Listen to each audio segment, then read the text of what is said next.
Hey guys, made a YouTube. So something I've been thinking about doing for the last probably year or two and just haven't done it. So I decided, you know what, it's time. So welcome. I hope you guys enjoy what I have to bring to you guys. It's going to be a little mix of what I do on the daily basis, which is different every single day. So I farm a little bit and also have my own business, so every day truly is something different. But today we are going to go look at some corn. So I've got this field, it's 103-day corn that looks fantastic. So I want to go out and check some ears, see how that's looking, and then after that I'm gonna go look at a special corn. So it's Bayer's short corn, Precion.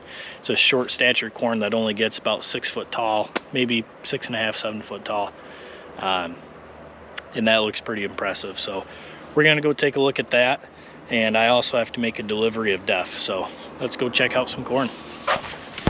So as I said, this is a 103-day and it is under a pivot. So here in southwest Michigan, where I'm from, it was severely dry early on, just like I think most of the country was. And luckily we had the pivot, we ran it. Not a whole lot, honestly. We didn't really need to. Man, look at this here.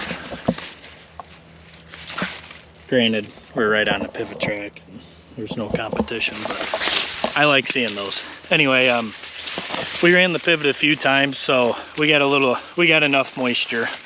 So this stuff actually looks pretty good. So let's dive in here. I was walking a pivot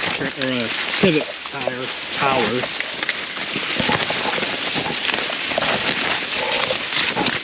So I'll come in here, I'll grab a few ears, take them back to the truck, and we'll look at them there. Couldn't help myself, so I pulled that big ear that I saw walking in. So just for the fun of it, see what it does, or see what it looks like.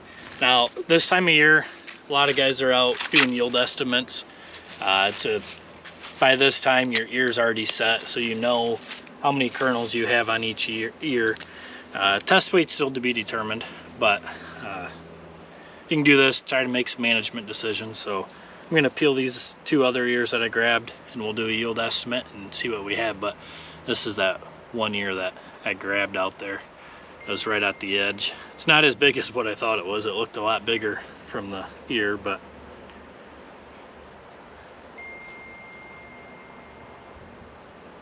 only 18 around, but those kernels are pretty big, as you can see.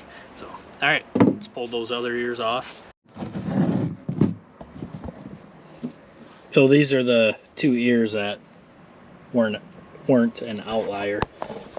The one was 30 by 20. The other one was 16 by 37. So we'll average those out. It came out to be 30 and 18, or I'm sorry, 33 and 18 for an average. So what we'll do is take 18 times, it was 33 and a half, times their population, which was 34,000. Which you do not actually have to put the 3 zeros, but just for simple math we will. And then we're gonna say there's 90,000 kernels per bushel. So that'll come out to be 227.8 bushels per acre. So I was kind of hoping it would do more earlier this season, I would have thought, but we truly will not know until the combine's in the field. That's the one thing with yield estimates, is you can sit here and do them all day. You can count 5 different areas in the field. That's not going to tell you exactly what you're going to get. So we will not know until the combine rolls through the field. But here we still have quite a ways to go, but I am excited to do this field. I think it's going to impress me more than what I think. So we do have some soybeans that I think we'll be able to run here in about a week. So that'll be fun. Get the combine tuned in and go from there. But all right, let's go look at some short corn. Just about to drive by the one field of soybeans that should be ready here, I think, in about a week. So she's turning pretty good. There's still some leaves that need to drop, but yeah, we'll see. Those are 1.9 beans, so they're pretty early for this area, but we did that on purpose. So we have some 1.9s, then go up to about a 2.6. So hopefully in a week, weather permitting, we'll be running them and we'll see how they do. All right, we made it out to the plot. So there are two different hybrids in here.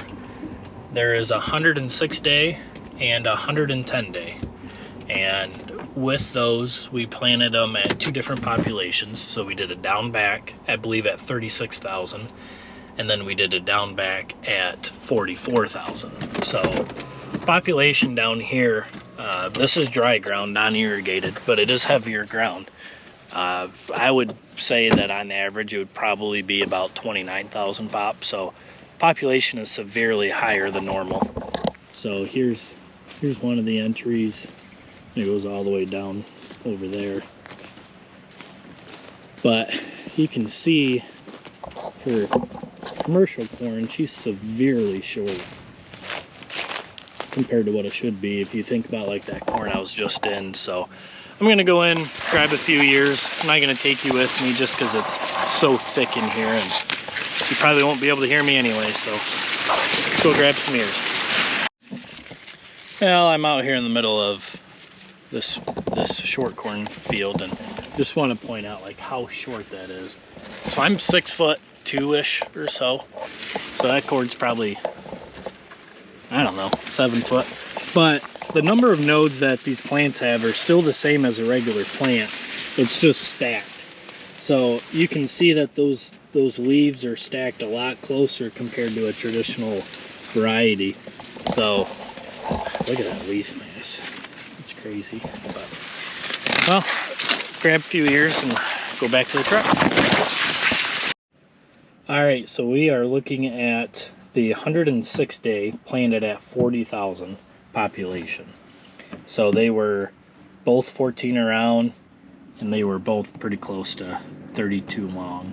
So we'll do that times 40 divided by 90,000. So 199 bushel an acre on dry ground. That's pretty crazy. So now let's jump over to these two. This is the 110 day. This was the entry planted at 36,000. So they, this one was 18, this one was 14 around, so that's an average of 16. They were both about 36 long. So we'll do that times 36,000 divided by 90. It's an average of 230 an acre. So I'm really excited to see how this stuff works. I think it's got the best potential of being a phenomenal product. So not only does it yield well, it's a good defensive hybrid if you are in an area where there's a lot of winds. It's a lot shorter, so the winds are gonna not be as likely to blow it over. That's one of the biggest things. The other thing too is the clearance. So like we use a John Deere 4730 sprayer, and I think I could actually come in here and spray this without doing a lot of damage to it, versus you get a hybrid that's 10 foot tall and you're gonna have some issues running it over. So all right, well, there's that. Let's go deliver it a tow to death, shall we? Well, we'll get this tow to death delivered, and I don't know what I'm gonna do after that. I gotta get I have a Farmall Super C I've got to get running for the county fair antique show. You really know it's this time of the season when I've got 50,000 ears of corn in my truck. Just for doing yield estimates.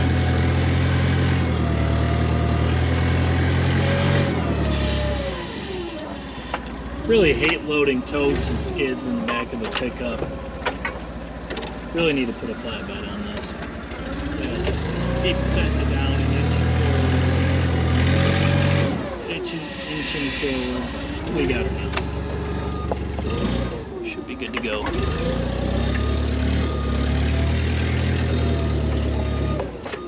I need to get, I got some airbags. Can't really, I guess it's not squatting too bad.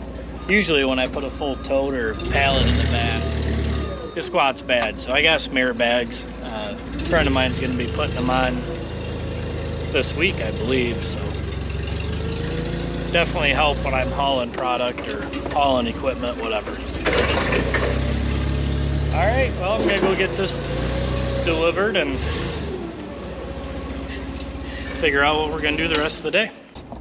Wanted to touch on that short corn. So that is still kind of under an experimental process with Bayer. So it's not necessarily, like for 2024, it's not gonna be full-blown available. So different areas of the country, there's gonna be some availability that you can get from your Bayer seed salesman, but it's not gonna be full-blown everyone's gonna have access to it. So they're looking, 2025 is gonna be a pretty large launch from what I hear, to where the availability will be a lot better. So they're still in the process of growing it, and as far as production goes. So I'm hoping I'll be able to get some access to it and kind of see it on a larger scale, other than just the few different entries that I have this year. So just wanted to touch base on that. There's a lot that they have to look at. There's a few different aspects. I know that if the corn's if it's too tall, they'll take it out, and all that type of stuff. So they're still in the process of figuring out what number's gonna work and all of that. But yeah, just wanted to cover that real quick. So I'm on my way to go deliver some DEF and then probably get that Super C running. All right, well, got back from delivering that tote and got the Super C running. So just needed some gas and had to jump it, but started right up. Wanted to show you guys this real quick. So I went to Michigan State University, and this was my graduation present. So it is a custom Farmall Super C. Pretty good condition. Of course, I don't really do anything with it, but take it to the county fair and set it up with the antique tractors. So it's pretty cool. I enjoy it. I think it's awesome. So yeah. Well, I think that's all I've got for you guys today. So thanks for watching. Like I said earlier, I hope you guys enjoy what I have to offer and maybe learn something along the way. But I anticipate on making a few videos a week, hopefully. So anyways, thanks. Don't forget to like and subscribe, and let me know what you guys want to see.